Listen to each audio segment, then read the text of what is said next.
I have 2 nights to watch with you, but can perceive no truth in your report. When was it she last walked? Since His Majesty went into the field, I have seen her rise from her bed, throw upon her nightgown upon her. Unlock her closet, take forth paper, fold it, write upon it, read it, and afterwards seal it, and again return to bed. And all this in a most fast sleep. Oh, you, here she comes. This in her very guise. Upon my life, fast asleep. Observe her. Stand close. Yet, here's a spot. Hark, she speaks. I will set down what comes from her to satisfy my remembrance the more strongly. Out, damned spot! Out, I say! 1, 2. Well then, it is time to do it. Hell is murky. Fie, my lord, fie! A soldier and a fiat! Yet, who'd have thought the old man to have such blood in him? Do you mark that? The Thane of Fife, he had a wife. Where is she now? What? Will these hands ne'er be clean? No more of this, O Lord, no more of this! You mar all with your startling.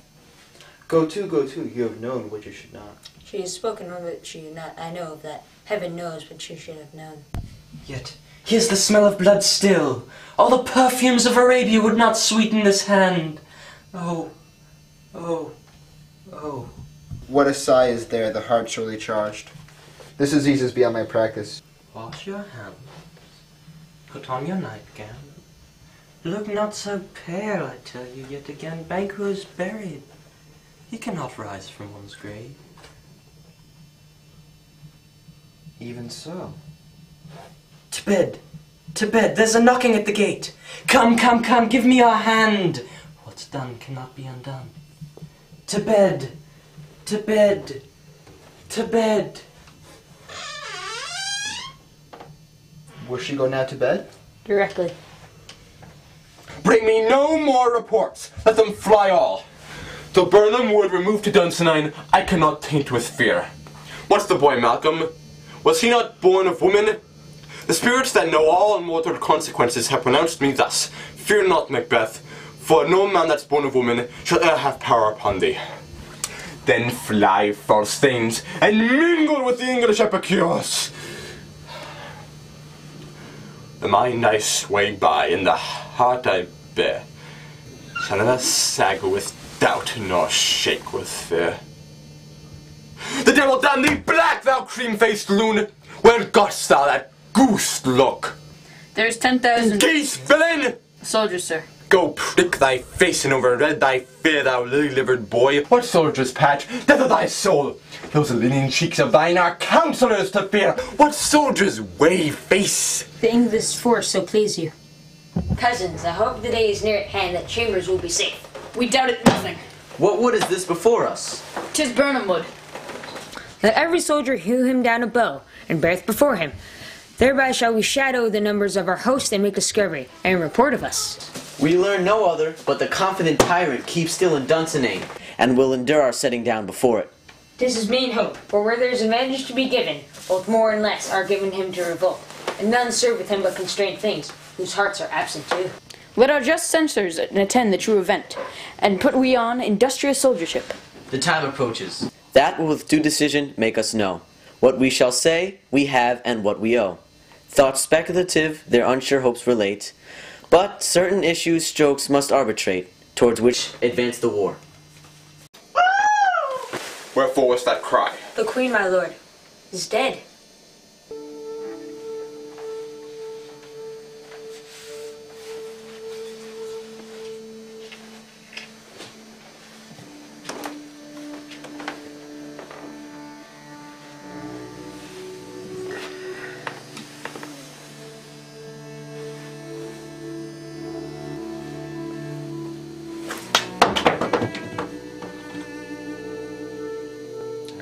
She should have died hereafter.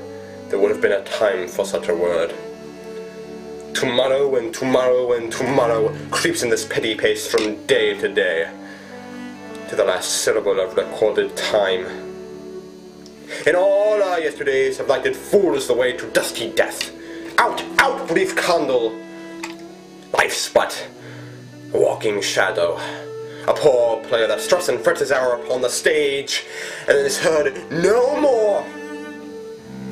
It is a tale told by an idiot, full of sound and fury, signifying nothing.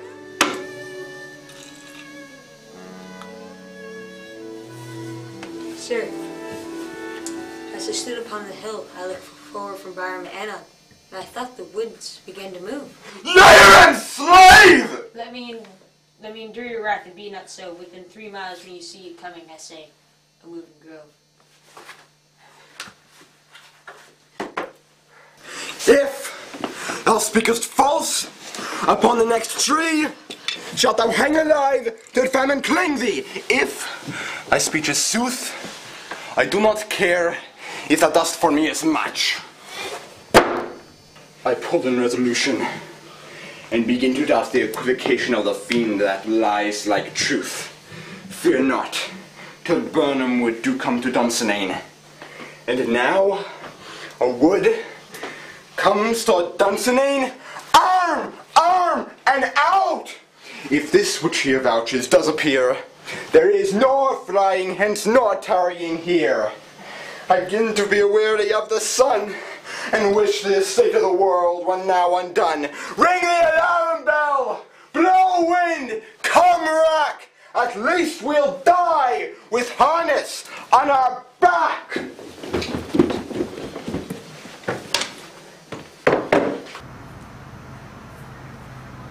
Why should I play the Roman fool and die on mine own sword?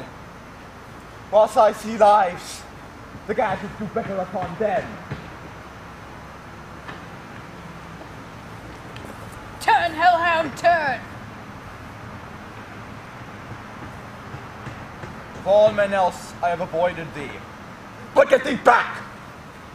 My soul is too much charged with blood of thine already. I have no words. My voice is in my sword, thou bloodier villain than terms can give thee out. Thou losest labor! As easy mayst thou, the entrenchant air with thy keen sword, impresses make me bleed. That for thy braid on vulnerable crests, I bear a charmed life, which must not yield to one of woman born. Despair thy charm, and let the angel that thou still hath served tell thee. Macduff was from his mother's womb untimely ripped. Accursed be that tongue that tells me so, for it hath cowed my better part of man. And be these juggling fiends no more believed, that palter with us in a double sense, that keep the word of promise to our ear and break it to our hope. I'll not fight with thee.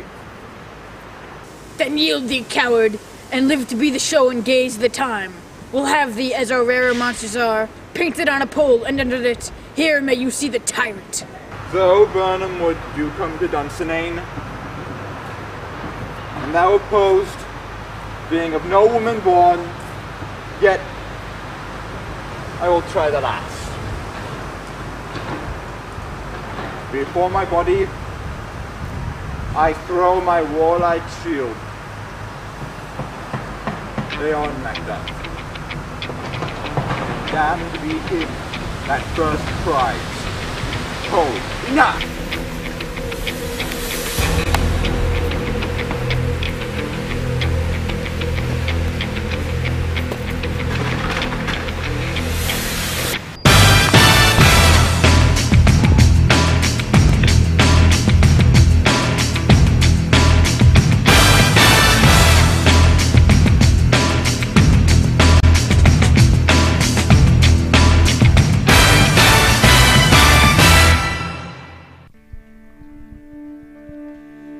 We shall not spend a large expanse of time before we reckon with your several loves, and make us even with you, my thanes and kinsmen, henceforth be earls, the first that ever Scotland in such an honour named.